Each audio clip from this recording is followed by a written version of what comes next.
America में इस समय एक बड़ा मुद्दा चल रहा है जिसे बर्थ राइट सिटीजनशिप कहा जाता है और सीधी भाषा में इसका मतलब है कि अगर कोई बच्चा अमेरिका की जमीन पर पैदा होता है तो क्या उसे अपने आप वहां की नागरिकता मिल जानी चाहिए या नहीं।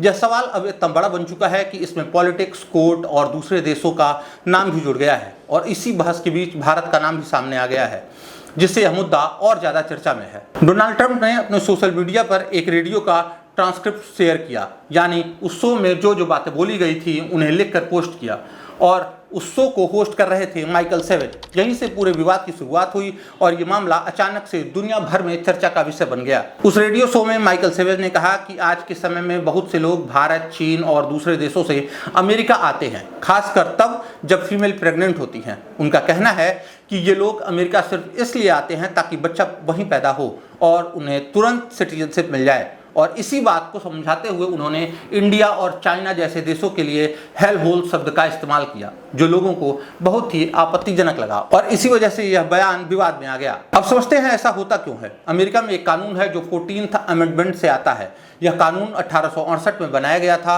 और इसके अनुसार अगर कोई बच्चा अमेरिका की जमीन पर पैदा होता है तो वह अपने आप वहां का नागरिक बन जाता है। इसमें यह नहीं देखा जाता कि उसके माता पिता किस देश के हैं या उनकी स्थिति क्या है, बस जन्म अमेरिका में होना चाहिए और नागरिकता मिल जाती है। यह पहली बार नहीं है जब इस मुद्दे पर विवाद हुआ है। इससे पहले भी डोनाल्ड ट्रंप इस कानून को बदलने की कोशिश कर चुके हैं। जनवरी 2025 में उन्होंने एक आदेश निकाला जिसमें कहा गया था कि हर बच्चे को ऑटोमेटिक सिटीजनशिप नहीं दी जाएगी, लेकिन यह मामला कोर्ट में चला गया और कोर्ट ने इसे रोक दिया क्योंकि यह सीधे संविधान के खिलाफ माना गया।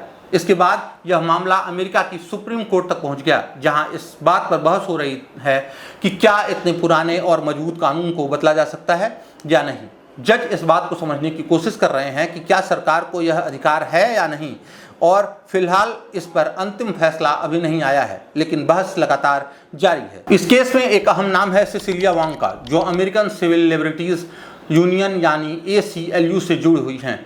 यह संगठन अमेरिका में लोगों के अधिकारों की रक्षा करता है और अगर सरकार कोई ऐसा कदम उठाती है जिससे लोगों के अधिकारों पर असर पड़े तो यह उनके खिलाफ कोर्ट में लड़ाई लड़ती है। सिसिलिया वांग का कहना है कि बर्थ राइट सिटीजनशिप सिर्फ इमिग्रेशन का मामला नहीं है, बल्कि यह लोगों के बुनियादी अधिकार का मामला है। उनका तर्क है कि संविधान साफ कहता है कि जो अमेरिका में पैदा होगा वह नागरिक होगा और सरकार इसे अपनी मर्जी से नहीं बदल सकती। अगर ऐसा किया गया तो बहुत सारे बच्चे ऐसे होंगे जिनकी कोई नागरिकता नहीं होगी और यह एक बड़ी समस्या बन जाएगी। दूसरी तरफ डोनाल्ड ट्रंप और माइकल सेवेज कहते हैं कि आज के समय में लोग इस कानून का गलत फायदा उठा रहे हैं। उनका कहना है कि पहले ऐसा नहीं होता था क्योंकि तब इतनी यात्राएं आसान नहीं थी, लेकिन आज लोग फ्लाइट लेकर आते हैं, बच्चे पैदा करते हैं और नागरिकता ले जाते हैं। इसलिए उनके हिसाब से इस कानून को बदलना जरूरी है। जिस माइकल सेवेज ने भारत और चीन को नर्क बताते हुए वहां से आने वाले प्रवासियों पर तीखा हमला किया और उन्हें लैपटॉप वाले गैंगस्टर तक कह डाला, वो माइकल सेवेज कोई पॉलिटिशियन नहीं, एक अमेरिकी रेडियो होस्ट, लेखक और राजनीतिक कमेंटेटर है जो अपने तेज, सीधी और अक्सर विवादित बातों के लिए जाने जाते हैं। माइकल सेवेज वो इंसान है जो रेडियो पर बैठकर राजनीतिक, इमिग्रेशन, समाज जैसे मुद्दों पर अपनी राय देते हैं। उनकी सोच आमतौर पर रूढ़िवादी मानी जाती है, यानी वो सख्त कानून, कम इमिग्रेशन और ट्रेडिशनल वैल्यू की बात करते हैं। उनकी बातों का असर इसलिए बड़ा हो जाता है जब मिस्टर ट्रंप जैसे लोग उसे शेयर कर देते हैं। अब सवाल यह आता है कि इंडिया का नाम क्यों लिया गया। इसका कारण यह है कि अमेरिका में भारत और चीन से आने वाले लोगों की संख्या काफी ज्यादा है, खासकर पढ़ाई और नौकरी के लिए। लेकिन पूरे देश को हेल होल कहना एक बहुत बड़ा और आपत्तिजनक बयान माना गया है और इसी वजह से यह मामला सिर्फ अमेरिका तक सीमित नहीं रहा, बल्कि अंतर्राष्ट्रीय स्तर पर चर्चा का विषय बन गया है। अगर पूरे मामले को एक लाइन में समझे तो एक तरफ लोग कह रहे हैं कि सिस्टम का गलत इस्तेमाल हो रहा है और दूसरी तरफ लोग कह रहे हैं कि यह कानून सबके लिए बराबर है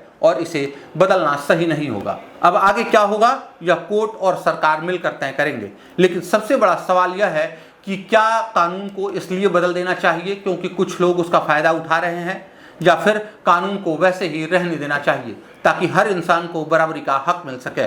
और यही सवाल आने वाले समय में इस पूरे विवाद की दिशा तय करेगा।